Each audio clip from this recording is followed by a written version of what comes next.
The SAS is the Special Forces regiment upon which all others are based. Few are tough enough to pass selection. But what does it take to survive once you make it into the Special Air Service?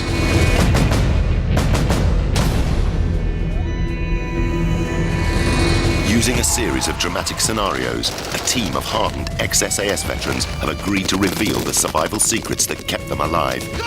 The commander of our four-man patrol is former SAS Sergeant Eddie Stone. With him is demolitions expert John McAleese, the first man on the balcony in the Iranian embassy siege. Additional firepower and expertise is provided by Johnny and Pete. We've had to protect their identities. Together, they'll show you how members of the world's most elite regiment fight and survive, and reveal just what it takes to wear this badge. What makes the SAS unique is their ability to act independently, to get in, get the job done, and get out before anyone realizes what has happened. In this series, we've seen them in a number of roles. But up until now, we've concentrated on the four-man team, the basic fighting unit of the SAS. Now we're going to look at what happens when a full Sabre squadron goes into action, utilising the specialist infiltration and combat skills of the SAS.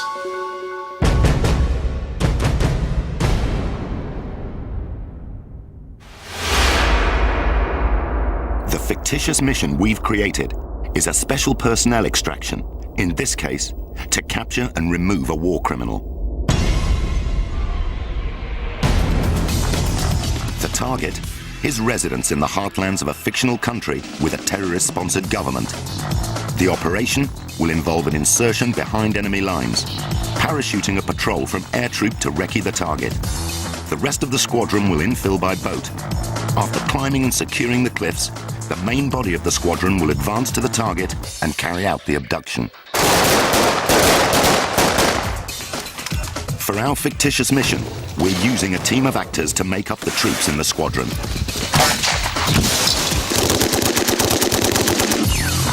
The SAS is made up of 4 Sabre combat squadrons. Each one is divided into 4 specialist troops: air, boat, mobility, and mountain. Air troop for silent, swift insertions. For this mission, we've added a new team member, Alec. He's a former Pathfinder, an elite parachute unit where a large part of selection and combat training is the same as in the SAS. Boat troop for assaults and insertion from water. Mountain troop, who reach the parts where no enemy would dare to go. And finally, mobility troop, trained for hit-and-run raids behind enemy lines. In our mission, they're also tasked with providing covering fire for the assault. John McAleese will be in charge of SF as they infill and exfil from the Oppo.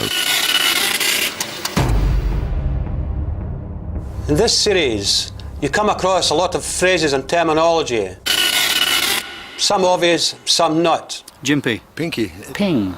Let's run through some of the ones you'll be hearing during this programme. Infill. A means of infiltration.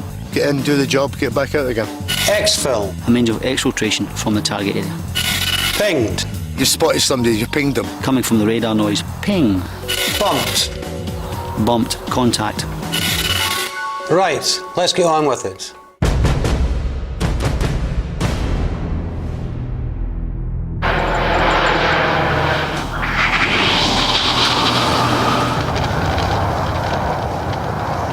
In our fictitious mission, air troop have been dropped behind enemy lines.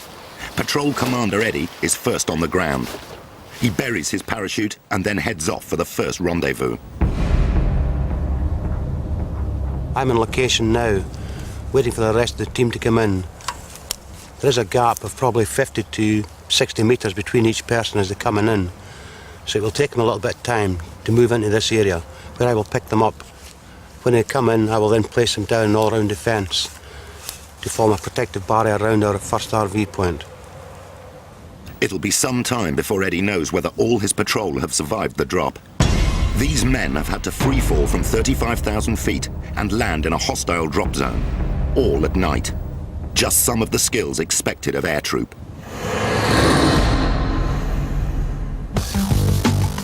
Every SAS soldier is trained to make parachute drops. It is, after all, the Special Air Service. This, for most part, involves static line jumps, where the parachute opens automatically on leaving the plane. Air troop, however, are trained to master the art of free fall as well as using a parachute. It requires altogether more nerve and skill. During his time with the regiment, this was Eddie's speciality. The main difference between air troop and the rest of the squadron is we are trained as a specialist infiltration skill in high altitude parachuting. There are two methods of high altitude infiltration. They are known as hey-ho and hey-low. Hey-ho, or high altitude opening, is generally the preferred option. After a short free fall, the parachute is opened. Using modern ram air parachutes, the soldier can silently glide themselves into the target. Using the ram air parachute and the jet stream, you can insert across a border. In hey-low, or high altitude low opening, the troop free fall from as high as 35,000 feet, only opening their parachute at around 2,000 feet. It's swift and it's silent. The main advantage of halo is that when you land on the ground, you'll all be within a very, very short distance of each other. With hey-ho, you can end up being spread out a good distance across the country. But before they even step out of the plane, they have to check and double-check that they've got the right kit for the mission.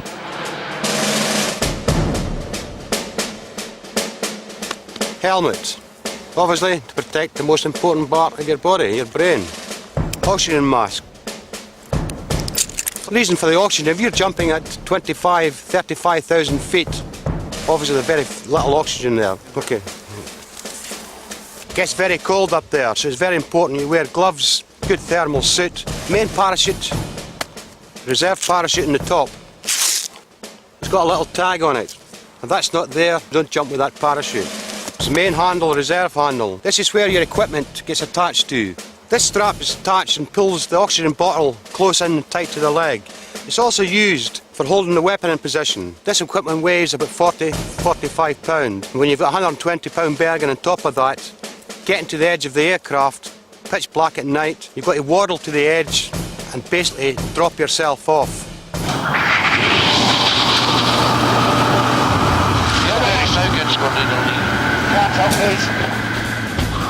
Free falling at 35,000 feet with weapons and a Bergen full of equipment would be suicidal if the trooper hadn't spent months training for it, mastering the technique.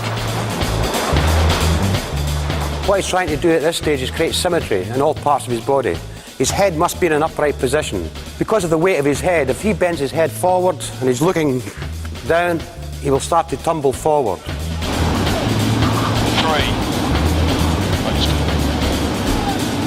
If he wants to turn right and face into the group, all he has to do is bring in his right arm, and his body will automatically turn round to the right. He can do the same movements by using his legs. If he straightens his left leg, he will then spin to the right. When he's jumping, if we're jumping from 25,000 feet in an operation, then we'll be wearing equipment. That is going to create more drag, so he'll extend his arms out in the front of his body. If the Bergen moves position at any time, it can cause the free faller to start spinning. This is a very dangerous thing to happen. If you get into a spin when you leave the aircraft at 25,000 feet, you've got a long way down before your parachute's going to open, another 23,000 feet. By that time, you're going to be rotating faster than the eye can see. I have seen people landing on the ground with their eyes completely bloodshot because all the capillaries in their eyes have burst. So he must adjust his position to compensate for any movement in the Bergen. There is one other position you can use, which is cracking, and that enables you to move across the sky. A bit like Superman in some respects, but not quite the same. You're going to still hit the ground. And at 25,000 feet, he will be motoring along somewhere around 180 to 200 miles an hour.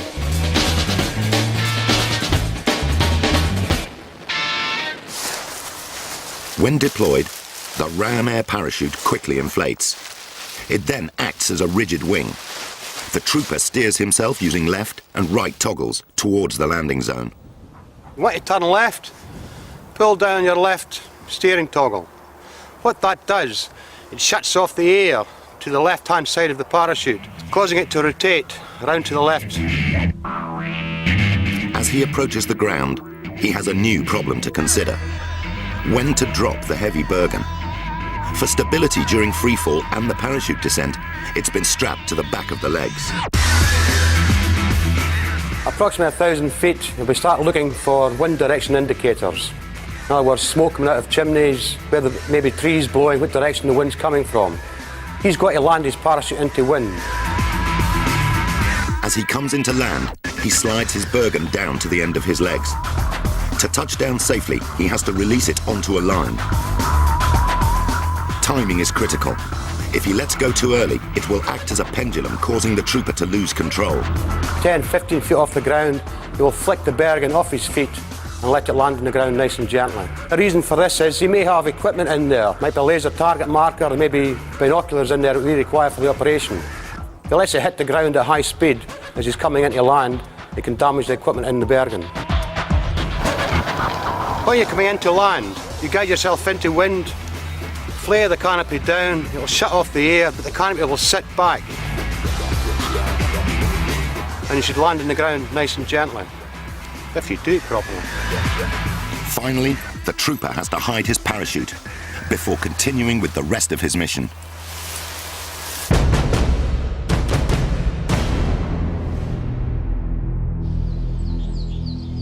Eddie is waiting for the rest of his air troop patrol to arrive at the rendezvous near the landing site. The men have had to find their way individually from where they landed. Our drop has been a success. All members of the patrol are safely in position. They take a quick admin break, sorting themselves out whilst maintaining all-round defence. Right, listen in, lads. This will be our first ERV, yeah? Here. On the way to the target, Okay. Eddie will designate a number of ERVs, emergency rendezvous points. This is in case, en route, we get bumped by the enemy. In other words, we have a contact with the enemy. The patrol splits, then they can get back to the emergency rendezvous point where we can re-establish what we're going to do, select a different route, and head off and try and carry on with the mission. I'm going to head off. Point. Number 2. The next stage of the mission is the tab to target area. Tab. Tactical advance to battle. Going for a little walk, carrying the house in your back. Each soldier is expected to have exceptional navigational skills, but to help plot the route to the target, they'll be using GPS, a global positioning system. It's a satellite-based navigation aid originally developed by the US military. It can pinpoint a user's location to within a few meters anywhere in the world. To do this, the handset needs a signal from at least 3 of 24 purpose-built satellites orbiting the Earth. In this case here, we've got 1, 2, 3, 4, 5, 6 satellites showing. Gives me my grid reference, 222171. I'll get my map out. Okay, I've now located exactly where I am. I know where the target is.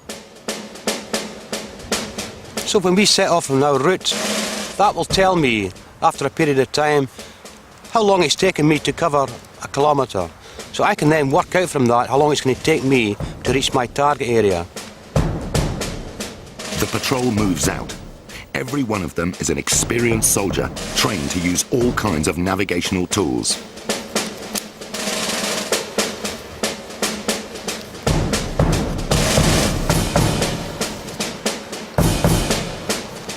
Don't forget, you must still be an excellent map reader. This is a useful tool, but you should never rely on it totally.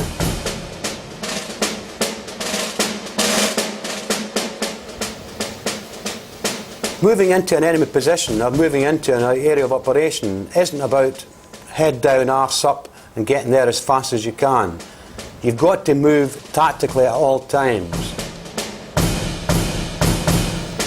adapting different formations depending on what the country's like.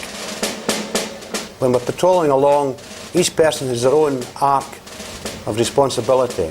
In other words, they're covering a specific area. Moving tactically is second nature to an SAS trooper. They know they could be bumped or compromised at any time when operating behind enemy lines. Over the next few days, Air Troop will establish an observation post near the target, note the enemy movements, and draw up a plan for the assault. Then, the next stage of the operation can begin. This will be the responsibility of Boat Troop.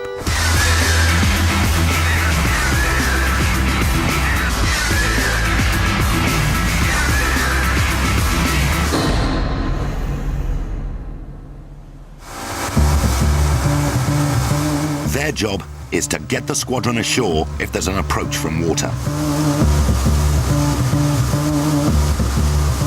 2/3 of the planet is water. Therefore, in most operations for its insertion, there's always an amphibious slant or angle. They are trained in sea navigation, can pilot almost any small craft, are expert divers, and may even have to be handy with a surfboard. Amphibious operations is quite complicated in that we're in a medium where men can be drowned before they even get to the start line to go to war. Members of the boat troop will pilot the craft that will carry in the rest of the squadron. Their job is to get them ashore safe and dry. A wet, cold soldier will not be thinking about the operation, he'll be thinking about getting dry. Aboard the boats, the SAS often wear a waterproof dry suit called an ISBO, Immersion Suit Boating Operations. This is worn over their DPMs. DPM, disruptive pattern material, camouflage. The boat commander is responsible for safety. Zips can be a particular danger. If left undone, the suit can fill with water. Result, the soldier who is carrying heavy equipment is dragged under. The SAS use an assault craft called a Gemini. It's inflatable, so it can be easily deployed at sea. Everything required for a mission has to be stowed on this craft. They use special watertight bags. As well as carrying the Bergens and other equipment, the bag can be filled with air and used as a flotation aid. Useful if you need to swim into shore. This is then clipped to the boat.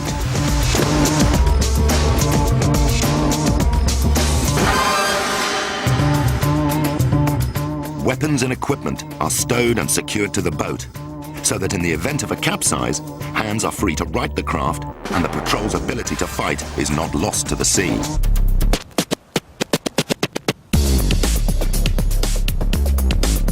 Sea conditions, tides and currents are all factors the boat commander will have weighed up in the planning. He'll select a landing point from the weather forecast, charts, and what's the safest option for the squadron at the time. In our fictitious mission, the squadron will launch from a mothership in neutral waters and land at low tide when the beach is exposed. If time and conditions allow, he may recce the coastline in advance for a suitable site.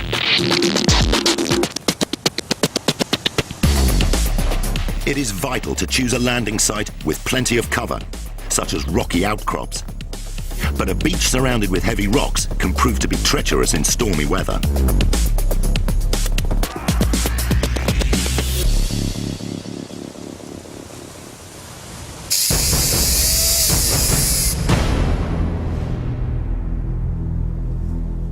In the meantime, Air Troop have tabbed from the drop zone to the target area, along the way pointing out emergency rendezvous points.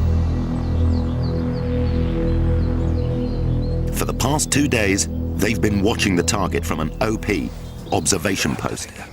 The SAS are expert in covert intelligence gathering. Central to this is the role of the OP. By the front gate.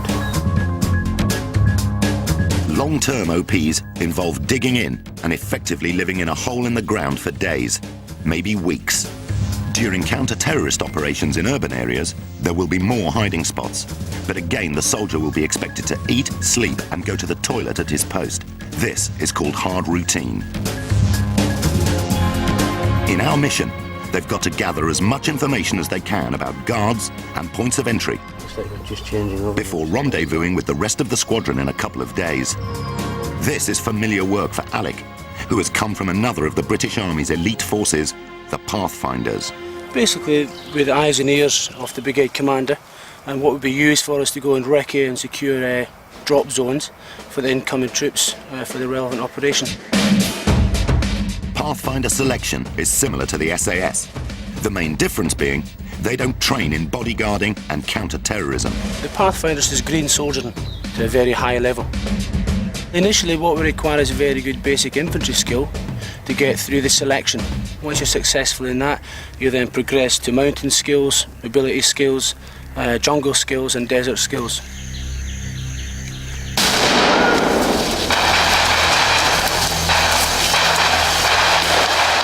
We'd operate in obviously 4 to 6 man teams, pretty much the same as the regiment. So to that extent, yes, we do operate on our own. After a couple of days with eyes on the building, Air Troop Commander Eddie reports to his boss on ship that our target is not heavily guarded. They continue to gather intelligence for the op. Some way back, the troop has established a lying up position. Here they can rest between shifts at the OP. Lighting a fire and cooking are strictly forbidden. Nobody is left on their own in the OP. It's good they've got a bit slacker over the past couple of days, eh? Operating in the buddy-buddy system is very, very important within the regiment. What I mean by that is that no one is ever left on their own. You don't put the guy in the OP by himself, he's in there with someone else. If somebody goes for a crap, then somebody goes with them. So at all times, each person has got protection with him if he is occupied doing another task. As Eddie finishes his shift, another trooper takes over. Each person in the OP will change over one man at a time, so there's always somebody who's in the OP who's been watching the place for a period of time, so one person there has been watching the place for a few hours before the next guy takes over. And you'll do that rotation constantly during the mission. Okay, Jimmy, what's happening is obviously there's quite a lot of movement taking place now. Okay, so we've seen the target quite a few times. The guards there are all completely undisciplined. But the OP can only reveal so much about the target. There is a final piece of reconnaissance that has to be done before an assault goes ahead. This is CTR, or Close Target Recce. Over the next couple of nights, Alec will get a look at the areas not visible from the OP. An infantryman is trained to be aware of what is on the ground in front of him.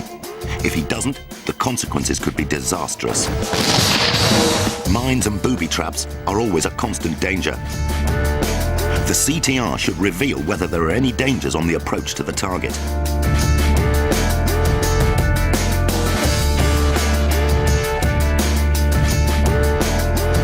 Night vision sights amplify the ambient light found even in the darkest places. Once Alec has made his observations, he has to withdraw without leaving too many traces. The easiest way is to use a classic escape and evasion trick. Go back the way you came in. Writing down notes is time-consuming, so at a safe distance, he records his observations. In our fictitious scenario, he then moves around to approach the target from another direction to get a 360-degree view of the target. Having gathered enough intelligence, Eddie has radioed the ship to commence with the next phase of the operation. With part of the air troop, he'll now head for the pickup point on the coast.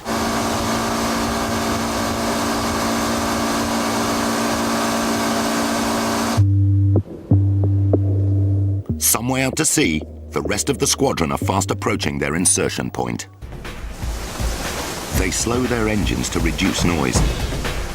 As with land operations, the boat troop pilots use hand signals to communicate. 400 to 600 meters out, just beyond small arms range, the boats link. Again, like a land operation, this is their final rendezvous, the FRV. In our fictitious mission, Eddie's patrol have now secured the cliff overlooking the beach.